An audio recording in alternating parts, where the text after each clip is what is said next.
alam nyo, etong kinakataka ko nagulat ako. Kasi kami naman nag-cooperate. Di ba sabi ko, out of respect to the institution, may sabida, pumunta kami.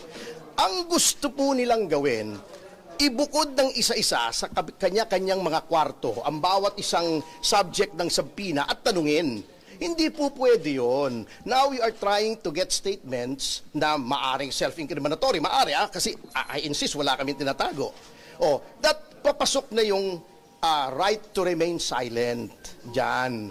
Kasi, with respect to the Marines, ayoko naman pangunahan si Atty. Baligod, pero yung sinasabi nila, with all due respect to our NBI friends, na hindi daw custodial interrogation yon, titignan daw nila yung credibility. Kung sabihin nila hindi credible, is that not a crime of perjury na sasabihin nila? Di ba? Kaya very suspicious po ito and very alarming itong ginagawa nila. Na isasabina nila, i-interviewin nila isa-isa. Alam naman nila, isa lang ang abogado ng 18. Sabi ko nga sa kanila, ano bang partisipasyon ng aking kliyente? He was not mentioned in the sabina. Hindi naman siya inirereklamo. Sabi ko, kung talagang gusto nyo mag-imbestiga, bakit hindi nyo ipatawag yung itinuturo? Ba't yung nagtuturo ang ipinatatawag nyo? At i-interviewin nyo isa-isa para bang sila gumawa ng krimen? Hindi po tama ito. This is a form of harassment, intimidation, and it intends to send a chilling effect to those na gustong magtestigo pa na kapag kayo nagtestigo, itong gagawin sa inyo. Interviewin kayo, patatawag kayo, investigahan kayo na para bagang kayo na yung kriminal. Ang assertion ko kanina, ang sinasabi ko sa kanila, of course, sinasabi ka namin yung NBI ay isang respetadong institusyon at kami nananalig sa NBI. Pero ang tanong ko, kung ini-establish lang yung identity ng mga tao, de-establish nila. Kasi kung tatanungin nila yung mga tao, sabi nila kasi hindi, may karapatan kaming imbestigahan yung iba pang labas doon sa deputization. Sabi ko nga, indictment crime to Wala namang kaso itong mga taong to. Now, if you insist that there is a crime, dapat imbestigahan yung tinuturo nila sa affidavit dahil yun yung krimen.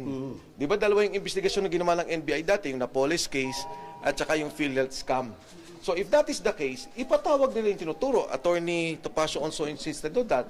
Sabi ko nga, kung magsasabi kayo ng tama at oo, na ipapatawag nyo si Sandro Marcos, ipapatawag nyo si Speaker Martin Romualdez, ipapatawag nyo si Pangulong Bongbong Marcos na nabanggit dun sa affidavit, yan, papayag kami sa totohanan at kabuwang investigasyon. Pero kung iimbestigahan yung mga tao na nagsalita, anong krimen doon? Anong krimen ang nagawa nila? At anong krimen para imbestigahan ng NBI? Pero with your indulgence, hindi po ba ang proseso po ng investigasyon, normally po pag may nagreklamo, kinukuha mo muna yung facts, lahat ng nagreklamo. Correct. After that, yung po mga inaakusahan yung susunod po ipapatawag. Correct. Dito po sa NBI. Correct. Would you agree na ito po yung preliminary step na gustong gawin ng NBI? So pagka ako pala nag-file sa korte, pag nag-file pala ako sa korte, tatanungin muna ng piskal, sino ka ba? May kaso ka ba? Ikaw ba ay kriminal?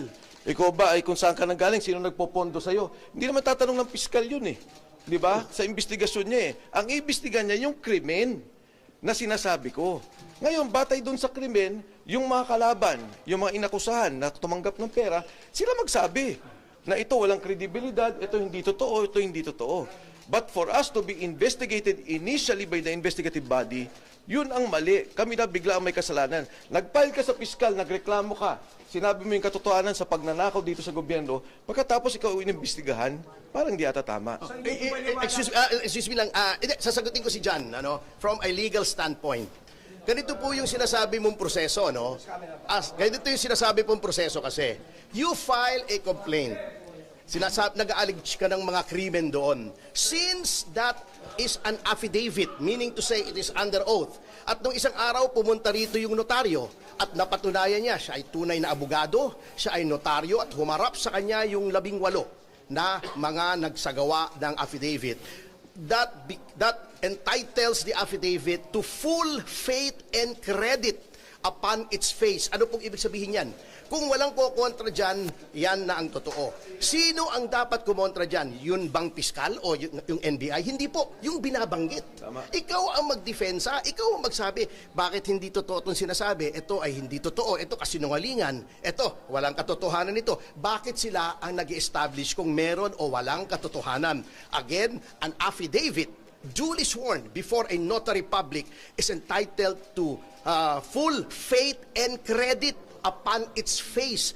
Paniwalaan mo muna yan. Patawag mo muna yung kabila. Pag napatunayan ng kabila na walang katotohanan, saka mo i-dismiss. Hindi yung ikaw ang bubusisiin mo yung complaint. Hindi po ganun yun. You're questioning the process, sir. Yes, the process kasi sinasabi nila, the NBI has plenary powers. Meron. Ngunit the powers of government are not limitless. Kailangan germane to the purpose. Ano bang purpose nito? Merong 18 nag-execute ng affidavit, may sinasabing krimen. You cannot go beyond that. To establish the identity, since this is a sensational case, fine. Sila ba? Are they who they say they are? Talaga bang naging Marines yan? Saan ba nakatira yan? Etc. etc. May asawa ba yan? Personal circumstances. But beyond that, you have to take that affidavit on its face at ipatawag mo yung kabila. Kanina hindi masagot agad Kundi pa namin nakahon ni Kong Mike kung ipatatawag nila o hindi. Pwede ba naman yun? Ang pinatawag mo yung nag-complaint?